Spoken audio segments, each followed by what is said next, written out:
Hi everyone, welcome to Stoa Conversations. My name is Michael Tremblay, and today I'll be doing a solo episode on making proper use of impressions. What does that mean? Why is it important? And how do we do it? I wanted to talk about this because it's something that Epictetus really hammers in. He talks about, as we'll see shortly, that the purpose of having reason, the reason that we're intelligent is to make proper use of impressions, that the essence of the good consists in making proper use of impressions, that it's the task of the educated person to do this. And I wanted to explain why Epictetus puts the central role on it, what it entails, and really how we can do it. And it's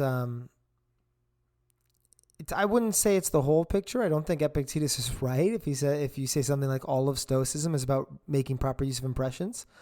But Epictetus is probably right that if you could take one crucial lesson from Stoicism, and maybe one crucial component of it would be just making proper use of impressions. If you could just do that, you'd probably have 80% of the benefits of Stoicism right there. And I think Epictetus is right about that. So we're going to cover what is making proper use of impressions. Why does Epictetus think that's our chief task? How do we achieve it? And where people often go wrong. So let's jump into it. When you read Epictetus's discourses, you'll notice something that he talks about that other Stoics don't. He talks about this goal of making proper use of impressions. I have some passages here when he talks about this. He says in Discourses 1, chapter 20, part 5, "For what purpose then have we received reason from nature?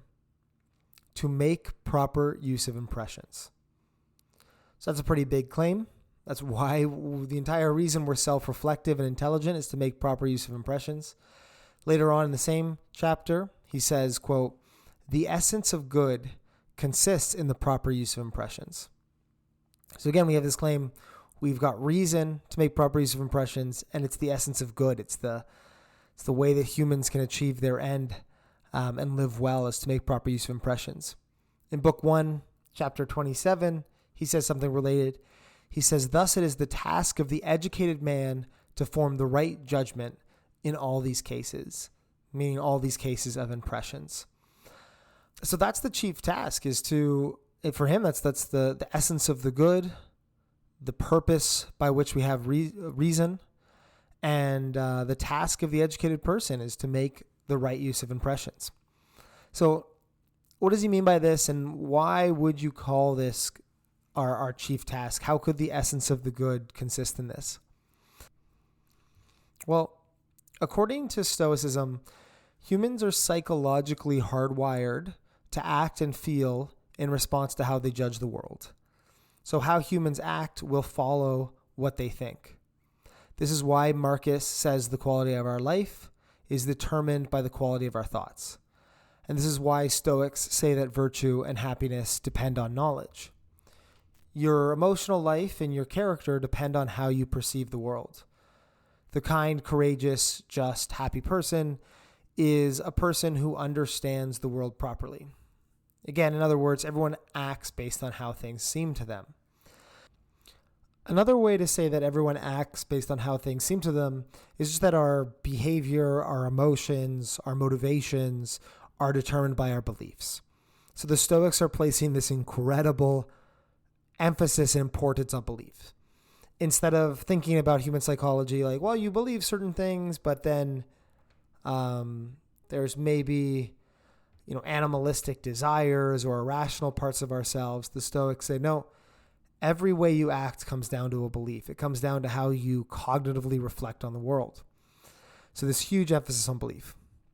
Then the Stoics make this, I think, really acute insight that our beliefs are not reflective of the world. They can sometimes be false. Actually, it's probably likely that they're false. And the reason our beliefs are not representative of the world is because we're not actually forming beliefs based on an accurate representation of the world. Things are mediated by how they seem to us. So if I see a tree, I don't perceive immediately and accurately a tree in an unbiased, unrelative way. I'm receiving that physical thing, that physical tree is leaving an impression on my mind. It is stamping itself in my mind in some way, and it's that impression that I'm reflecting upon. And so those impressions can sometimes be accurate, and I can believe them, and I think, well, it's an impression of a tree. I think it's a tree, and there could be an actual tree. And sometimes those impressions can be false. And that's where we run into trouble, is if we believe impressions that are false, we form false beliefs, and we go about acting on those false beliefs. The Stoics think this is especially dangerous when those have to do with value. So I believe what other people think about me matters, and then I live a life where I care what other people think, and I try to impress them, and I try to I change my behavior, and I'm not genuine to myself because I'm trying to be popular or be well liked. And so that's an example of how you make mistakes because you have a false belief, because you received a kind of impression. And Epictetus is very strict on this, that all of our psychology, all of the great even stories of the world are nothing more than results of people really wrestling with impressions and getting their assents, as the Stoics would put it, right or wrong. He has this wonderful quote. This is from Discourses, Book 1, Chapter 28, where he says, "So do such great and dreadful deeds have this as their origin then, sense impressions?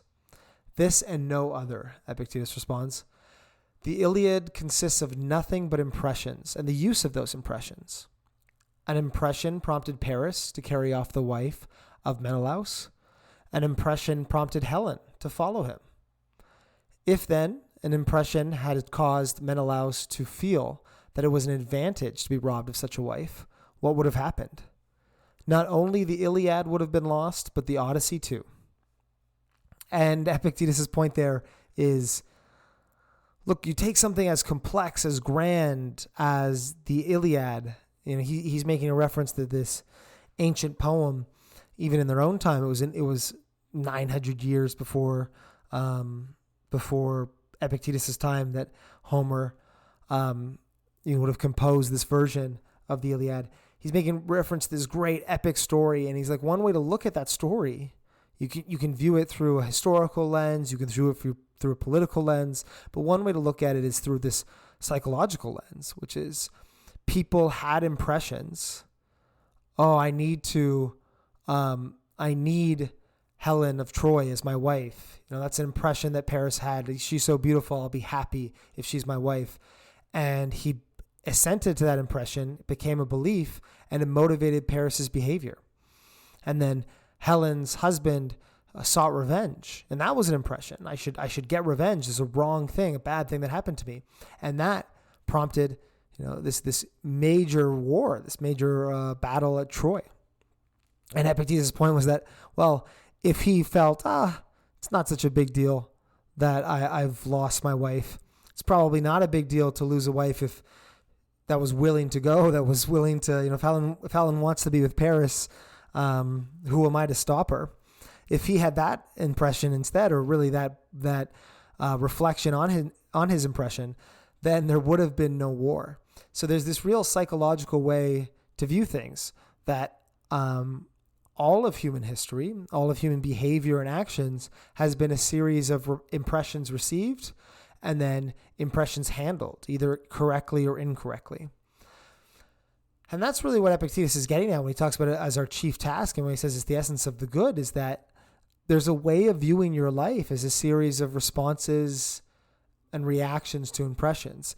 In fact, the Stoics would probably encourage this way of viewing your life, because that's a way of putting the emphasis on what's up to you. It's a way of thinking about your life that you have the most control and determination over, where if you see your life instead of as you're kind of this passive agent that things happen to, well, I didn't have control over whether I got revenge on Paris. I kind of had to, because he seduced my wife or something like that, if you view it as this passive way of thinking about things, well, things happen to you and you just had to respond, you're kind of taking away your agency or your sense of responsibility in those moments. So that's why it's our chief task. One thing I wanted to respond to as well there is that it's not relativism that Epictetus is talking about here when he says, well, Paris had an impression, Helen had an impression, and then the Iliad occurred. He's not just saying that people need to act how things seem to them. You need to understand this. I need to introduce the Stoic concept of preconceptions. So the Stoics don't just think that, something seems good to one person, it seems bad to another person. Well, what can you do? Those are their impressions. That's one way to read what Epictetus is saying. It's not what he's saying. The Stoics believe in these things called preconceptions. And preconceptions are conceptual categories shared across all humans. So, for example, we all share this preconception of good as something that is desirable and pursued in all situations. We all share a preconception that bad is the thing to be avoided in all situations. When we disagree with people, we don't actually disagree about these conceptual categories. We don't disagree about our preconceptions because they're innate to all humans. We disagree about the application of the preconceptions. And Epictetus says here in Book 1, Chapter 22, preconceptions are common to all men, and one preconception does not contradict another. For who of us does not assume that the good is advantageous and what we should choose, and in all circumstances seek and pursue? And which of us does not assume that justice is fair and becoming? When then arises the conflict? In applying these preconceptions to particular cases, as when one person cries, "He acted well, he is a courageous man," and another, "No, he is out of his senses." So Epictetus' point here is that preconceptions are innate to humans. Their application can be relative in a sense. So some cultures will call things good or pious or respectful, and another culture will call it something else, good or pious or respectful. One family might think that something is courageous, and another person might think, oh, it's foolhardy and rash. But we all agree that being courageous is a good thing. And the Stoics also think that the correct application of these preconceptions is objective. There's an objective truth of the matter. There is a clear case when someone is being courageous or when they're being foolish. Courage, for example, the Stoics would say is knowledge of what's worth being afraid of. And the Stoics would say you're being courageous when you're, actively withstanding things that normal people are afraid of because they don't understand Stoicism. Like if you, you got on stage and performed a song, and when people would say, "Wow, it's really scary. You're really courageous," the Stoic musician would respond and say, "Well, I just know the opinion of the crowd isn't really a bad thing. I need to go out there. It's not something to be afraid of. I need to go out there and play my instrument to the best of my ability, focus on how I perform. But the judgment of the crowd, that's not up to me, just how I play the instrument. So it wasn't something I was really thinking about." That would be an example of Stoic courage. That person correctly understands with what's worth fear and what's not. So the Stoics think that courage has a very objective definition. Again, impressions and preconceptions can be relative in a sense that Paris can have a different conception of what's, whether or not it was correct to pursue Helen than Helen's husband, right? They're categorizing that event. Paris thinks it's a good thing. Helen's husband thinks it's a bad thing. They're applying different preconceptions to the same event. So there's a kind of, there's a relativism there, but whether or not they're accurate in applying those conceptions, that's an objective question for the Stoics. Another example is you can't call money good no matter what culture you live in. Every Stoic would say that's an indifferent, and they would think that's an incorrect judgment. Doesn't matter your cultural relationship with money. Our task then to be a happy, good person is to apply our preconceptions correctly. As the Stoics would say, we need to apply them in accordance with nature. And we apply them to specific impressions. When I receive an impression, I apply a preconception to it. Something happens to me, I say that's a good thing, it's a bad thing, it's an indifferent thing.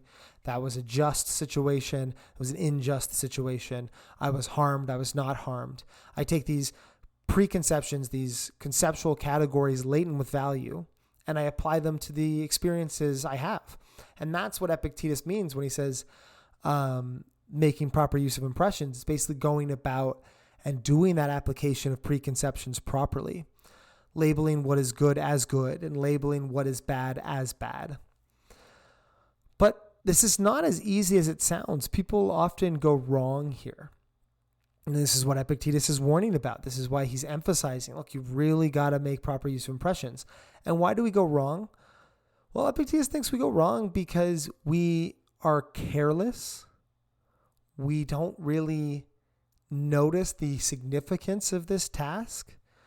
And we aren't consistent either. We can sometimes break rules in how we apply our preconceptions for our own benefit. So here's a quote from Epictetus here on from Book 1, Chapter 28 of the Discourses. He says, when we want to judge weights, we don't judge at random. When we want to judge whether things are straight or crooked, we don't do so at random.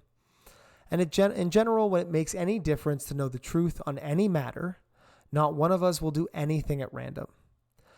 But where the first and only cause is concerned of either acting rightly or going wrong, of happiness or adversity, or success or failure, there only do we act rashly and at random, nowhere anything like a standard, but some impression strikes me and I instantly act on it. And so Epictetus he's pointing out correctly, we think there's this objective truth in the world all the time. And we say, well, I think that one thing is heavier than another. I know there's an objective truth of that matter. So I'm going to literally go out and put it on a scale. I'm going to develop this method of testing weight and I'm going to apply that consistently. And if someone tried to tell me that this feather was heavier than this rock, I might laugh at them, but then I'd say, oh, put it on a scale, prove it to me. And likewise, we do that for shapes. We say, well, if I want to know, if I'm hanging up something on the wall, painting, and I want to know if it's level, if it's straight, I'll measure that. I'll test that. I think there's an objectivity there, and I'm going to go out and do it. But because people are, they don't value this kind of philosophical work, or because they think there's this kind of relativism, people don't do the same thing when it comes to value judgments. They don't think, well, there's an objective truth of the matter. I'm going to go out there and measure it and test it. And that's what Epictetus is saying is the big mistake. We don't apply a consistent standard of judgment. We don't apply a consistent scale to the impressions that strike us. And so we don't make proper use of them. So a quick recap. Epictetus thinks our chief task is making proper use of impressions. This is our chief task because if you take a psychological view of the world, our entire life and all of life, all of the great stories, the Iliad, the Odyssey, politics, countries, cultures, it is reducible to just how people make use of impressions, because how we act is based on our beliefs, and our beliefs come from how we make use of impressions. This is not relativistic because there's a truth or a falsity to the matter. And that truth or falsity comes from, do the preconceptions in our beliefs, are they properly applied to the beliefs we have? So if I'm calling something good, is it actually good? If I'm calling something bad, is it actually bad? If it's just or courageous, is it actually those things? So making proper use of impressions is properly applying those preconceptions, properly applying those categories to the things we encounter.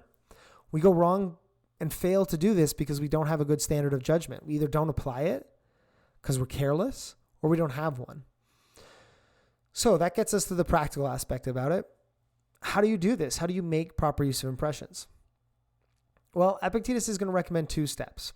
The first is that you have to actually suspend judgment and evaluate impressions. You actually have to weigh the thing in front of you. You have to apply a standard of judgment instead of just immediately something strikes you and you form a belief. Epictetus says in Book 2, Chapter 28, he gives an example of this. He says, in the first place, do not allow yourself to be carried away by its intensity when you experience an impression. But say, impression, wait for me a little bit. Let me see what you are and what you represent. Let me test you. And so this is Epictetus' example. Don't be carried away. We need to test each impression we receive.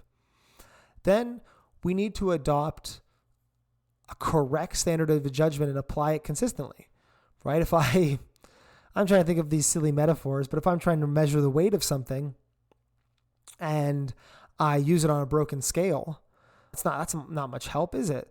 I need it to be a working scale, an accurate scale. And so that for Epictetus is just Stoic philosophy, right? If you're trying to say, well, this thing is good, okay, apply a test of Stoic philosophy. Well, I know good things are things that are up to me, things that I'm responsible for. Is money up to me? Is my wealth up to me? Am I responsible for my wealth in that full kind of Stoic sense of responsibility? Well, no. Okay, well, then it can't be a good thing. Money can't be a good thing. It's about applying the scale in this case is Stoic theory. It's about applying that. I'll give you some examples of this. Epictetus does this in Book 2, Chapter 11 of the Discourses. He gives an example of applying the scale when he says, quote, what is the subject that falls under our inquiry? Pleasure. Submit it to the standard. Throw it into the scales. Must the good be something that we can fittingly have confidence in and put our trust in? Yes. Is it fitting to have trust in something that is unstable? No. Is pleasure then a stable thing? No. Take it then and throw it out of the scales and drive it far away from the region of good things. So Epictetus comes in with his trademark intensity there. But the example, if we lay out the logic of that example, it's, well, good things are going to be stable because good things are the things we can have confidence in. We can trust. We can rely on good things. So good things need to be stable. Pleasure is not stable. Therefore, it's not a good thing. And it's this kind of this consistent rule that you don't allow to morph or break or change depending on the situation. I thought of this other example. Imagine someone flatters you. It feels good. You're like, wow, well, they're saying nice things about me. That's great. But then you apply the standard. Maybe this case you think, well, good things are up to me. What other people think is not up to me. It's often false, often has more to do with them than reality. And so this flattery can't be good. Even though it feels good, even though I might like it initially, can't be a good thing because it doesn't pass the standard. And that's the same standard. I like that example because it's the same standard you use to justify why insults are indifferent, right? Insults don't matter because they're not up to you. They're often false. You have more to do with what the other person thinks than reality.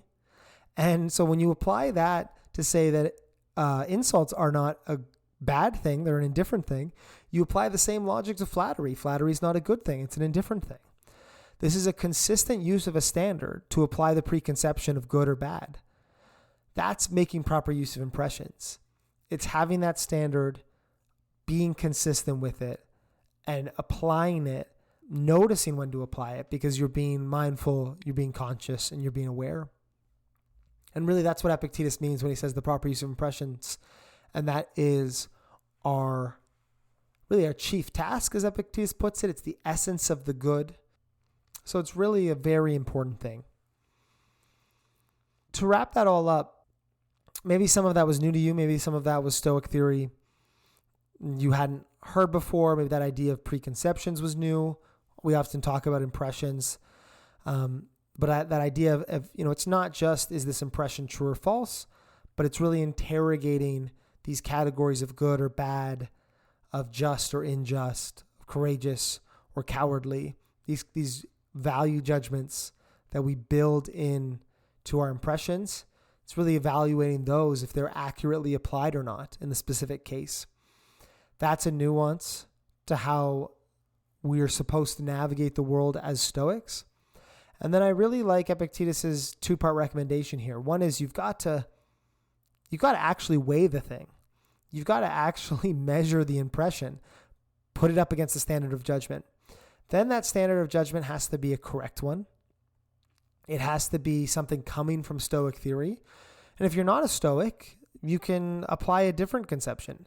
But at least have a rule that you have a way that you consistently make sense of these kinds of situations, and then be consistent with it. So we don't say, oh, it's not up to me, it's nothing to me when somebody insults you, but then take in flattery.